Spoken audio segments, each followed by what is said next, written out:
کوئی میت ہو جاتی تھی تو گاؤں کا کوئی نوجوان، گاؤں کا کوئی شخص سفر کرنا چاہتا تھا تو سفر رد کر دیتا تھا، ملتوی کر دیا کرتا تھا کہ یہ کیسے ہو سکتا ہے کہ میرے گاؤں میں آج جنازہ پڑھی جائے گی اور میں اپنے سفر کے لیے جاؤں گا۔ اگر کوئی شخص بیمار ہو جاتا تھا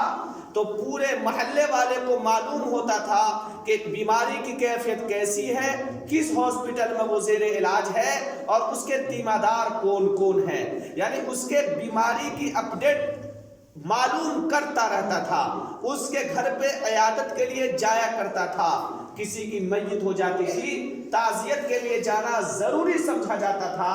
ایک ایسا دور تھا کہ جس میں پیدا ہونے والا بچہ اپنی باپ کی عمر کو چچا سمجھتا تھا اور اپنے دادا کی عمر کا ہونے والا کسی آدمی کو اپنا دادا سمجھتا تھا۔ کوئی بچہ اگر شرارت کرتا تھا، کوئی بچہ اگر بدمعاشی کرتا تھا اور محلے کا کوئی فرد اس کی بدمعاشی دیکھ کر تماچا مارنے کا حق رکھتا تھا، اور اگر دو تماچا لگا دیا اور بچے کے ماں باپ نے دیکھ لیا کہ فلاں شخص نے میرے بیٹے کو مارا ہے تو منع نہیں کیا کرتا تھا، بلکہ کہتا تھا چچا دادا دو چار اور لگا دیتے، یہ ایسی بدمعاشی پھر نہیں کرتا۔ ایک زمانہ وہ تھا جس زمانے میں مال نہیں تھا، جس زمانے میں دولت نہیں تھی، لیکن محبت اور انسیت کا عالم یہ تھا کہ اگر گاؤں کا کوئی بچہ ایکسیڈنٹ کر جاتا تھا تو لگتا تھا کہ میرا بیٹا ایکسیڈنٹ کیا ہے، گاؤں کا کوئی فرد مقدمہ میں پھنس جاتا تھا تو ہر شخص یہ سمجھتا تھا کہ میرا بھائی مقدمہ میں پھنس گیا ہے۔ اگر محلے کی مسجد میں کوئی آدمی کسی نماز میں نہیں دکھتا تھا تو آنے والے لوگوں کو تشویش ہو جاتی تھی کہ کہیں وہ بیمار تو نہیں پڑ گیا۔ محبت کا یہ عالم تھا۔ اور آج جس زمانے میں ہم جی رہے ہیں، مال میں بڑی بڑھوتری ہوئی، بنگلہ بڑا شاندار بن گیا، مکان بہت اونچا بن گیا، بیٹے باہر امریکہ میں اور دیگر ممالک میں پڑھنے لگے، سب کچھ ہوا، سب کچھ ہوا، پیسے بڑھے، مال بڑھا، دولت بڑھی، کھیت بڑھا، باغات بڑھ گئے، ہر اعتبار سے ہم نے ترقی کی، لیکن ہم نے اپنے اخلاق کو غارت کر دیا، ہم نے اپنی محبت کو بھلا دیا۔ ہمیں معلوم بھی نہیں کہ محبت کیا چیز ہے، محبت کیا چیز ہے ہم نہیں جان رہے ہیں۔ ہاں لوبھ آیا ہمارے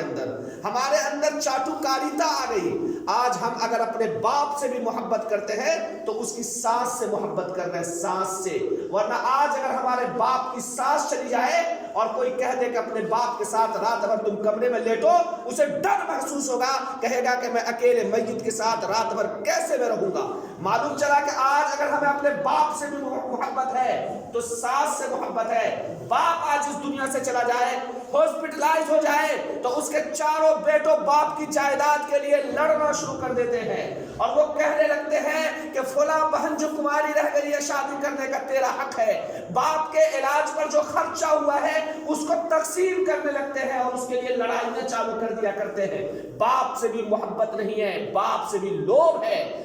باپ کا انتقال ہوا، رونے لگے، چیخنے لگے، ایسا لگتا تھا کہ غم نہیں دور ہوگا، ایسا لگتا تھا کہ صبر نہیں آئے گا، لیکن سال بھر کے بعد، 2 سال کے بعد کوئی اس سے پوچھے کہ تیرے باپ کی قبر کہاں ہے تو کبھی کہتا ہے ادھر قبر ہے، کبھی کہتا ہے ادھر قبر ہے، کبھی کہتا ہے جی نہیں وہ قبر ہے۔ باپ کے قبر کو بھی بیٹا بھول جاتا ہے، اس کو معلوم نہیں رہتا ہے کہ میرے باپ دادا کی قبر کہاں ہے، جس نے میرے لیے اپنی زندگی کو ویران کر دیا، جس نے مجھے پڑھانے کے لیے اپنے پیٹ کو کاٹ لیا، جس نے میرے بیمار ہونے پر اپنی نیند کو حرام کر دیا، اس باپ کا قبر بھی اس کو یاد نہیں ہے۔ تو سوچئے انسان یہ سمجھے کہ میرے جانے کے بعد میرا بیٹا میرے لیے کچھ کرے گا، یہ کتنی بڑی حماقت ہے۔